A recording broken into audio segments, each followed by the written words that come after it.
Senior सहाफ़ी और तजिया कार रऊफ़ क्लासरा के मुताबिक आखिर इस पार्लियामेंट ने बड़े बड़े उतार चढ़ाव के बावजूद 5 साल पूरे कर लिए। 2008 की पार्लियामेंट ने वज़ीर आज़म यूसुफ रज़ा गिलानी की कुर्बानी दी तो 2013 की पार्लियामेंट से नवाज शरीफ जेल गए, जबकि 2018 की पार्लियामेंट से वज़ीर आज़म इमरान खान में जेल बैठे हैं। कल की बात लगती है जब 15 साल पहले बेनज़ीर भुट्टो के कत्ल के बाद जरदारी साहब ने सदारत और गिलानी साहब ने वज़ारत उज़्मा का ओहदा संभाला। जमहूरियत को बेहतरीन इंतकाम करार दिया गया, लेकिन इन 15 बरस में अजीब काम हुआ। एक के बाद एक वज़ीर आज़म बरतरफ होता रहा, जेलों में डाला जाता रहा, लेकिन किसी न किसी तरह जमहूरियत चलती रही। गिलानी साहब गए तो राजा परवेज़ अशरफ आ गए। नवाज शरीफ बरतरफ हुए तो शायद खाकान अब्बासी ने इनकी जगह संभाली। इमरान खान को हटाया गया तो शहबाज शरीफ आ गए। यूँ इन 15 बरसों में 3 की बजाय हमने 6 वज़ीर आज़म भुगता दिए। ये सवाल अपनी जगह मौजूद है कि इनके इक़दाम से जमहूरियत कमज़ोर हुई या फिर मजबूत, लेकिन इन तमाम नाजुक हालात के बावजूद मुल्क में मार्शल लॉ ना लगा। इन सियासतदानों ने लेकिन आमरों की कमी महसूस ना होने दी। जो रवैया ज़ियाउल हक और परवेज़ मुशर्रफ ने सियासतदानों के साथ रवा रखा था, वो अब खुद इन सियासतदानों ने एक दूसरे के साथ रवा रखा हुआ है। इन्होंने एक दूसरे के खिलाफ वो नफ़रत अवाम में भर दी है कि ना सिर्फ अपनी इज्जत खो बैठे हैं, बल्कि अपने इख्तियारात भी किसी और के हाथ में दे बैठे। आसिफ जरदारी और नवाज शरीफ के 2008 में सियासी इत्तेहाद से कुछ उम्मीद पैदा हुई थी, लेकिन नवाज शरीफ बहुत जल्दी में थे। काला कोट पहनकर उसी जरदारी और गिलानी के खिलाफ सुप्रीम कोर्ट पहुंच गए और इनके खिलाफ मेमो गेट कमीशन बनवाया कि ये मुल्क दुश्मन है। हैरानी होती थी कि जो इसाक डार और ख्वाजा आसिफ कुछ अर्सा कबल गिलानी साहब की काबीना में वज़ीर थे, अब वो साहब उन्हें अदालत से बरतरफ कराने पहुंच गए। बेसब्री अपने अरूज पर थी। 1980 और 1990 की दहाई की रवायत लौट आई थी, जबकि कोई भी 2-3 साल से ज़्यादा वज़ीर आज़म न रह पाता था। परवेज़ मुशर्रफ के बाद कुछ उम्मीद पैदा हुई कि अब सियासतदान मिचोर हो जाएंगे।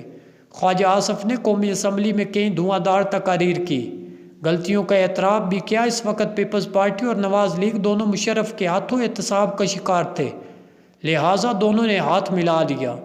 बहुत जल्द इमरान खान भी परवेज़ मुशर्रफ से नाराज़ हो गए कि उन्हें वज़ीर आज़म नहीं बनाया और जमाली को बना दिया।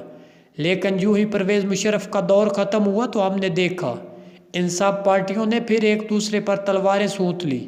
जिन्होंने परवेज़ मुशर्रफ दौर में सबक सीखने की कस्में खाई थी, वो जमहूरियत को मजबूत करेंगे और एक दूसरे के खिलाफ साजिशें नहीं करेंगे।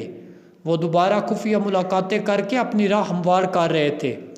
वही पुराने खेल, एक दूसरे पर मुल्क दुश्मनी और गद्दारी के इल्ज़ामात। यही नवाज शरीफ थे जिन्होंने गिलानी को 5 साल पूरे नहीं करने दिए और सज़ा दिलवा कर इन्हें बरतरफ कराया। आपने सुना होगा कि कारमा बज़ाते खुद बहुत बड़ा इंतकाम है। कारमा पर यकीन रखने वालों को कहता हूँ कि आपको किसी से बदला या इंतकाम लेने की ज़रूरत नहीं। तकदीर से इसके अच्छे बुरे कामों का सिला इसी दुनिया में दे देगी। आप खुशकिस्मत हुए तो वो बंदा जिसने आपको तकलीफ़ दी है, इसे अपनी आंखों के सामने सब कुछ भुगतदा देख लेंगे। लेकिन अगर आपके सामने उसे सज़ा ना भी मिली तो भी तसल्ली रखें, वो कहीं ना कहीं सज़ा भुगत रहा होगा।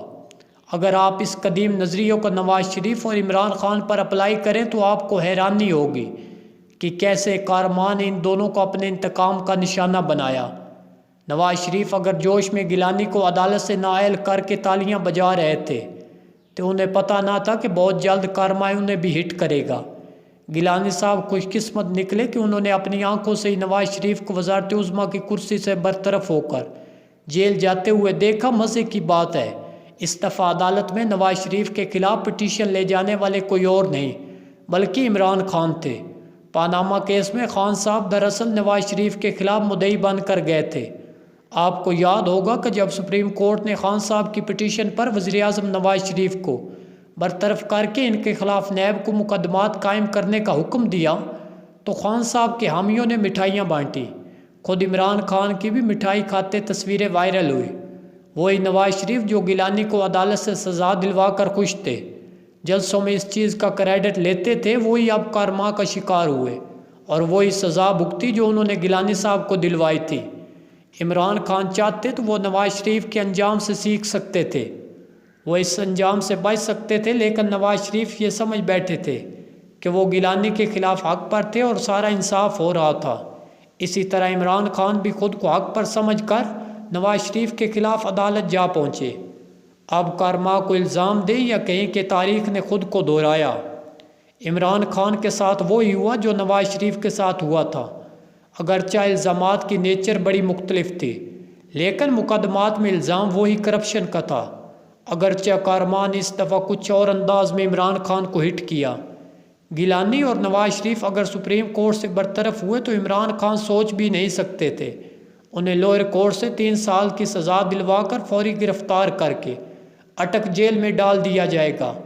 بلاول بھٹو نے پارلیمنٹ میں ایک بہت بڑی اہم بات کی تھی۔ نواز شریف اور زرداری مریم نواز اور بلاول کے لیے ایسی غلط روایات چھوڑ کر جا رہے ہیں جو ان کے لیے مشکلات پیدا کرے گی۔ ان کا مطلب تھا کہ عمران خان کو آپ لوگ جیل میں ڈال کر جا رہے ہیں تو کسی دن یہ باری ان کی بھی لگ سکتی ہے۔ عمران خان کسی دن پاور میں آئے تو وہ بھی انہیں نہیں چھوڑیں گے اور اسی طرح جیل میں ڈال دیں گے۔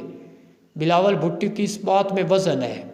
وہ اس سائیکل کو کون توڑے گا؟ اس وقت آصف زرداری، عمران خان اور نواز شریف کی عمریں تقریباً 70 سال یا اس سے زائد ہیں۔ افسوس ہوتا ہے کہ نواز شریف کو 40 سال، آصف زرداری کو 35 سال اور عمران خان کو 27 سال سیاست کا تجربہ بھی اس قابل نہیں بنا سکا وہ بیٹھ کر سیاست کے کچھ رولز آف گیم طے کر لیتے۔ ان سب لیڈروں کو غیر آئینی قوتوں پر زیادہ بھروسہ تھا، اپنے سیاسی حریفوں پر نہیں۔ عمران خان نے بھی آصف زرداری، یوسف رضا گیلانی اور نواز شریف کے اندھا دھند مال اکٹھا کرنے کے انجام سے سبق نہ سیکھا۔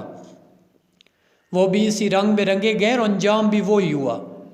ویسے مجھے ہمیشہ حیرانی ہوتی ہے کہ خدا ان لوگوں کو بادشاہ بناتا ہے، انہیں عزت دیتا ہے، کروڑوں لوگوں کا حاکم بناتا ہے۔ داستانوں میں سنا اور پڑھا تھا کہ بادشاہ کا ہاتھ تو ہمیشہ اوپر رہتا ہے، بادشاہ کا ہاتھ دینے والا ہاتھ ہوتا ہے، لینے والا نہیں۔ پتہ نہیں ہمارے یہ بادشاہ کیسے تھے کہ وہ بادشاہ بن کر بھی ہاتھ پھیلا کر مال و دولت اکٹھا کرنے میں مصروف رہے۔ خدا نے انہیں پوری سلطنت دے رکھی تھی۔